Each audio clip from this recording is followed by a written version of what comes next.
Nawala ng hanap buhay ang marami nagtitinda sa dating Commonwealth Market na nasunog kanina madaling araw. Ang sunog umabot sa ikalimang alarma.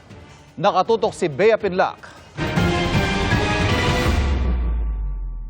Bangungot na sunog ang bumulabog sa mga tindera sa Bonbon Market na dating Commonwealth Market sa Quezon City pasado 2:30 ng madaling araw kanina. Marami sa kanila nagpumahog isalba ang paninda habang mabilis na nilamon ng apoy ang malaking bahagi ng palengke. Ang iba, halos wala nang nailigtas. Siyempre mahirap. Tulala, nanginginayang saan kami lilipat. Ang hirap po. Hindi namin alam kung paano kami mag-uumpisa ulit. Automatic po yan, malulugi po kami ngayong araw na to. Umabot sa ikalimang alarma ang sunog na nirespondehan ng halos 60 truck ng bombero at fire volunteer.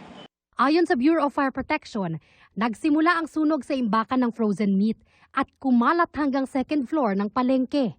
Puro dry goods po, ukay-ukay ang karamihang laman. Doon po nahirapan tayo na mag-apula. May mga kantin po sa loob. Yung mga LPG po siguro na nandoon, yun po yung mga naririnig nating mga nagpuputukan. Hamon din sa pag-apula ng apoy nang magkasalubong ang mga manininda at mamimili na palabas ng palengke habang papasok naman ang mga bombero. Yung mga paninda po nila nakaharang po sa daanan ng mga kabomberohan natin. Bea Pinlac, nakatutok 24 oras.